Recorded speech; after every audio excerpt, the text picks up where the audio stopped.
It's funny because I, at the start of the year, the summer season or whatnot, we were smashed. Yeah. And I was like, man, what I would give to have a couple weeks off. And here I am, work slowing down. You kind of, like, no matter what side of the fence you're on, it always seems like the grass is greener. Yeah. You got too much work, there's not enough work. Until you're on the other side, you've semi-retired, and you're only working because you enjoy it and keep yourself busy. Yeah. Then you pick and choose. But why can we not enter that phase now? I'll tell you why, it's because of the economy we live in. We're strangled to death.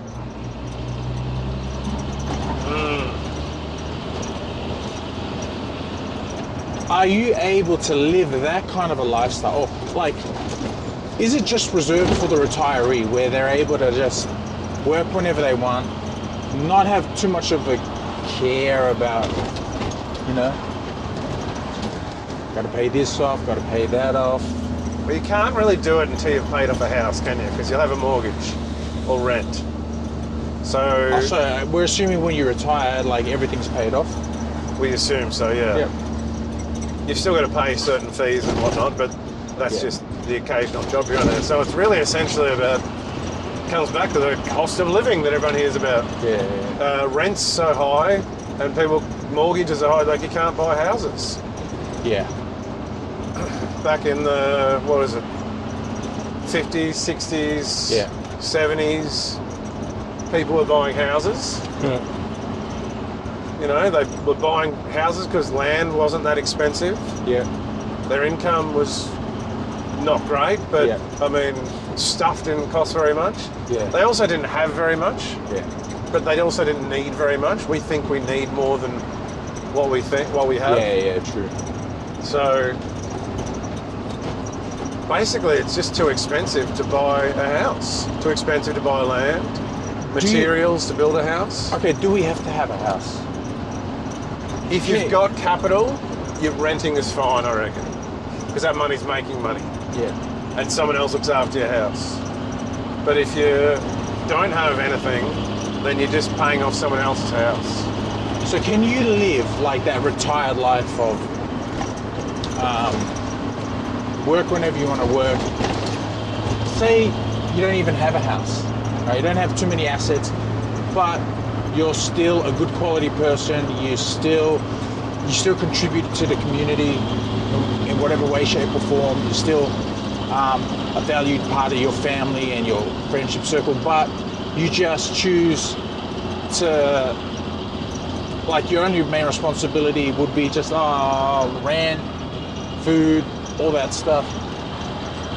Could you as an individual, or you as a, Yeah, but you can't have all the normal things that everyone else has in society. You'd have to put yourself in a different category of society. Like, you couldn't go out and dress up to the nines because your clothes are expensive. Yeah. You need to keep them maintained and look after them. So you've got to buy expensive clothes. You're buying good quality leather goods or clothes, denim clothes, or things that will last a long time. Yeah. Are expensive these days, super expensive. Okay, so what's the minimum amount of money you need to live a comfortable life? And, all right, you, like, take away the requirement of having to have a house or a mortgage or a just to fully paid live. off house. Just to live. Expenses. Just to have a really good life where you can go out to the big events if you wanted to. You go into a wedding or a milestone birthday and you can afford a decent gift. I think at the moment, to maintain a car, to maintain rent, to maintain, I guess, if you have a family. I think take home. Hang on, are we talking about dual income or single income with a family? Single income. Single income with family? Do single income, with family, because that's more Single That's more income, complicated. supporting family. I think you would need, for that comfortable life where you could maybe once a fortnight or month take the family out for dinner. And as a family, you've agreed that you just don't want a house. You don't want a house. You don't want a mortgage. You're happy to pay your rent. You know, you got to pay. You have potentially have Netflix subscription, maybe. All that comfortable TV. Gym membership. So say you're paying rent. Well, what's rent? $2,500 a month, Aussie dollars. Yeah. $2,500 a month. I think you need Average. to be getting about $1,500 clear a week to support a family. Yeah. And that's pretty frugal. Yeah. That's going to do your shopping really frugally, cooking meals without any waste. Yeah. And that's paying rent and living. When I say frugal, I mean intelligently. Yeah. I don't mean not spending. Yeah. I think $1,500 a week clear could get that. You know, some people could go lower, some people could go higher. Yeah. But I think that would be a pretty good spot. Yeah. I think going down to $1,200 a week, like once you pay your rent. Yeah. Well, hang on. No, I'm thinking about having a mortgage. Yeah. You'd probably go down to $1,200 a week You reckon? to support a family. Yeah. And I'm talking normal terms, not hippie. You know, we wash our clothes in the river kind of We people. wear bare feet. No. Just, Yeah. you got a washing machine. You got to dry. Yeah. We're putting clothes in our kids' back, sending them to school. Yeah. I think somewhere between $1,500 and $1,200 and $1,500. 12 to 15. Yeah. And that's probably more tight than I'd want to live, more frugal than I'd want to live. Because house prices are so high, and $2,000 yeah, to be comfortable. that's very comfortable. Yeah. I reckon. So with house prices the way they are, and so forget about people who can easily afford, to pay these high prices. What about people in that middle to lower class who are really fighting and trying to buy a house? Would it be okay to just let go of that dream and be like, you know what? That could be for our kids. But for now, we'll leave that. Well, how much mortgage will you be paying on a house? Mortgage A week? a week. 6, 7, 8? So let's say 700 So we'll say 700 for a house. average. Yes, that's pretty. That's a reasonably cheap house. Yeah. For a family. Yeah. Right. So $700 a week you're paying on that, and how much did you say rent was per week? About 550, 600. 550. So that's 550, 650, 750. That's $200 a week extra to own your own home. But then again, you've got to pay rates and you've got to pay repairs, all of this stuff on top. And then if you're on a variable rate, your payments it could fluctuate. climb. But that $250 a week is essentially going into savings, right? Yeah. So if you can afford to live a bit more frugally, how much have house prices increased in the last 5 years? If you could do $250 a week extra on top of your rent, and then just manage the rest, like when a bill comes for rates, when you've got to do repairs, you just deal with it. Learn how to repair things off YouTube. That $250 a week over 5 years' time, you know how much my house increased in 5 years? In 5 years, 80,000? 4 or 5 years. 80? 100? $200,000. Oh, $200,000. So if you spend $250 extra, own a house rather than rent it, in 4 or 5 years' time, $200,000. Yeah, wow. And we've also improved our house. Yeah. So that's just a general value increase of our house. We've massively improved it by landscaping, gardening, fixing up inside, added a new room. This is all extra money that we've put towards it that we had, admittedly, but I think still buy a house. Yeah. Do the same old theory, buy the worst house on the best street. Yeah. see a crisis as an opportunity. Learn from the powers that be. Yeah. Anytime there's a crisis, that's an opportunity. There was a couple right near our house. There was this little crappy house. Yeah. And this is before COVID. It was $400 and something thousand. It was cheap, yeah? Yeah. Maybe it might have been $500,000, but Yeah. pretty cheap for where I live. However, it was closer to the main street than our house. Yeah. It was closer to the school. It was actually like literally 2 houses, or it was the second house from the street and the school. So you could throw a stone to the street and the school of our little town. Yeah, wow. This house was crap. It was crap. Nothing was good about it. The landscaping, the trees, the house was tiny. Crap. Yeah.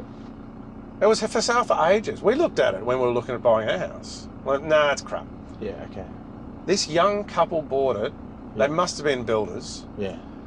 They bought it at the start of COVID because they must have known or had good advice. Yeah. They were very young.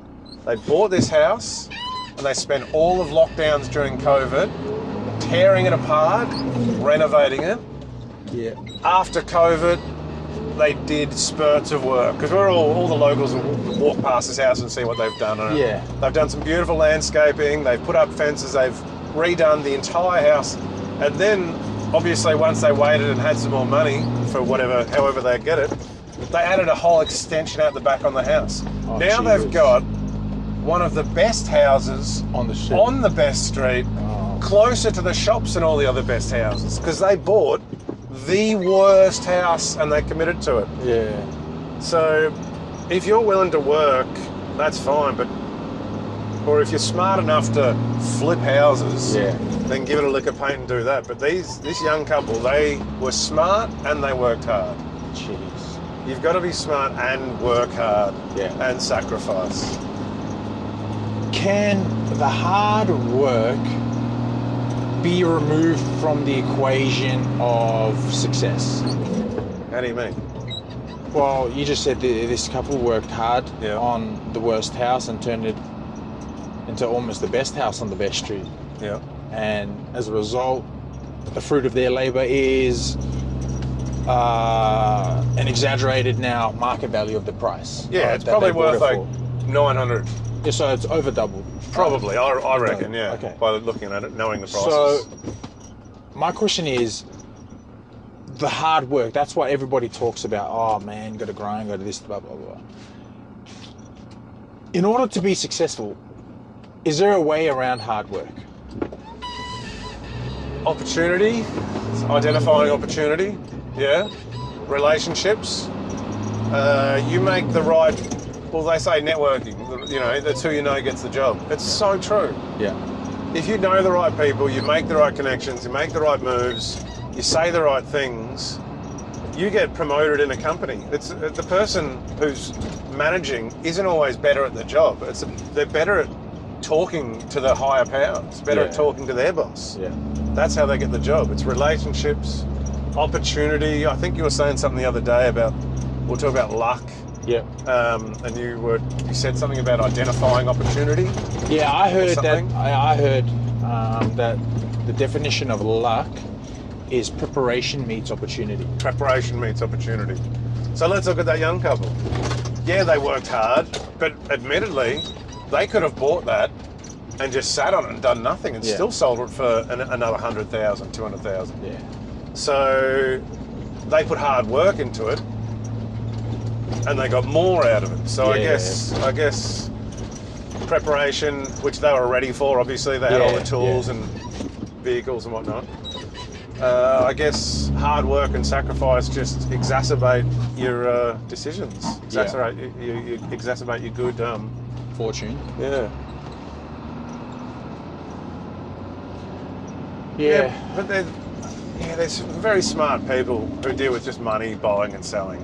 Yeah. I had a boss once who used to just go to the auctions, because everything's cheap at an auction, Yeah. Mannheim auctions and things, and he'd buy machinery, like expensive machinery, wood chippers machinery, excavators and whatnot. He'd buy them. Yeah. He wouldn't service them or anything. Yeah. He'd paint them. He'd buy them, send them straight to the place. Oh, wow. They'd paint them and put all the new stickers on them. So the thing looks brand new. Doesn't matter about the servicing. Doesn't matter about anything else or the operation. Yeah. He'd just do that and then sell it. Wow. And he used to make a killing off it because he did minimal work. All he Yeah. did was buy it, pay the transport to the place, Yeah. pay the transport back, sell it for an absurd amount. Now, is that dodgy? Why? He's not lying to anyone. Okay, so when he sold it, Just gave it a lick of paint. okay, Made it look good. a whistleblower. He was he gave us a definition of what mortgage in Latin was. Remember that? Morbid, something more. Yeah, so mortgage, so mort, the first part, Yeah. as a mortuary or wherever, Yeah. to do with death. So the first part of mortgage is death, and gage in Latin is pledge.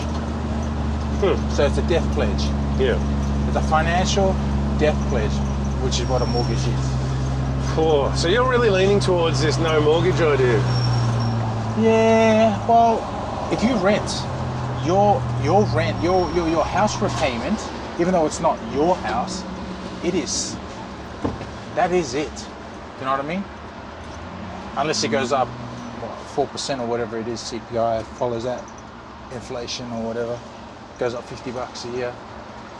Whereas if you're paying a mortgage on variable, mate, your minimum repayment is like 3 Gs. Could be in 2 months' time, 3, 4. Why get a variable then? Well, if you go fixed, then We went fixed for 5 years before this global financial problem. did you have 2-something% then?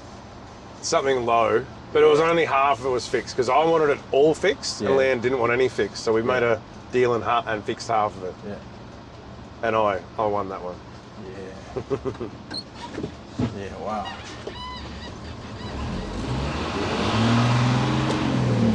So what can you do? Will you keep paying rent? Because if you keep paying rent, you'll end up being 60 and have to pay rent still, whereas I won't have to pay rent. Yeah, that's true. But by the time we're 60, would have flown around the world, done educational things with And made a lot of money. Kids, made money, spent and invested the money elsewhere, would own other assets. So you could treat it as a gamble. Look, at the end of the day, an investment is an idea where you want to get a return. You want to make money somehow, some way on that investment, right? Now, if I bought a business and that business, say it's the startup cost, it's just equipment, there's no real massively ongoing expenditure. For example, like the tree business, you buy chainsaws, you buy a tray, you buy the only thing that's ongoing is servicing, rent, whatever, for the factory. If that tree business is churning in a month 10, 15, 20K, and I've paid what, 200, 300, 100 for the tree business, that's a huge return. We're talking about as big as a 20% return. Annual, 50% return. Depending on how much you pay for your tree business. Whereas if you paid $750 for a house or $1 million for a house these days, when is that house going to double in price? And when it doubles in price, like, you've got to pay your capital gains, you got to pay all these utilities, everything. How much do you really profit? Whereas if I bought a business, I could profit 100K in a year if I bought the right business. Profit. And I'm still renting.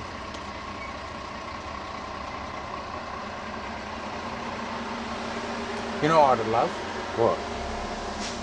Like I see it on YouTube, the family compound, where it's like, I don't know, like a mini township. You've got one house, two house, 3 house, 4 house, and it's you in one house, it's your parents in the other house, your I like the idea of that. I've got a friend like that. Yeah. Yeah. the support network with your... And the big meals. You make big meals. Man, you have a feast, maybe not every night, but man, you make a big meal, the next night you can give that to the others. Nothing gets wasted. All clothes for kids can be shared. You can all buy one boat. Yeah. You can have a very nice lifestyle. Because how often are you taking a boat out to fish, to the sea, whatever? So if one house doesn't use it, the other house uses it. You can have one caravan between everyone. That's what I mean. Like that saying, united we stand, divided we fall. And to your point about breaking up the family nucleus, this whole independent living thing, even though like we're a part of that system, you know what I mean? There's just something real idyllic about not owning a house. You know what I like about owning a house though? Okay. I could just put up another room. I could change the holes in the wall to put my TV somewhere.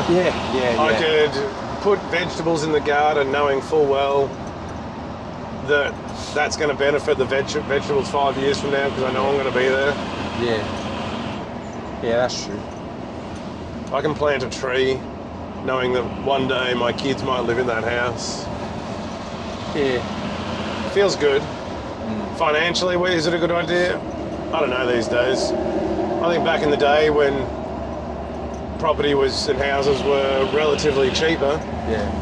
Yeah, definitely a good idea, but I'm not so sure now. Well, for me, it's just so expensive. And I just cannot, in this stage in life, justify taking out a mortgage. Making that debt pledge. No, I'm joking. It's too much money, man. I'm not that rich. Fuck. Well, to be honest, I probably wouldn't have got into it, but I pretty much dated into it. Yeah, well, if you're gonna have family.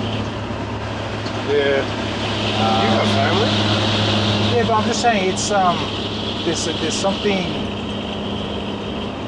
there's something about owning your home, you know what I mean? Or at least being on the path to owning your home. Yeah, to know that there's not some dirty, hairy man who has access to my children's bedroom when there's an inspection going on. That feels pretty good to know that no one else comes into our home. I do like that. Yeah, that's right. But I mean, that's a small price to pay to make a lot of money. Yeah. Oh well. Well, I'm in it now. Still 400 in it. 450. Man. But our house apparently is worth about 850. And that's the thing. Like I've had friends say, "Oh man, my house has doubled in value, but we can't even sell because once we pay stamp duty, pay this, pay that, what we're left with, what can we afford?" Yeah. Really. And it's so sad how it's almost like $1 million. Once upon a time was life-changing. Oh yeah. You can live a life, a whole life. A whole life, $1 million. At least 20, 30, 40 years. Yeah, definitely $100 million back then. Yeah, what it is to be a millionaire. It's very different nowadays. Yeah.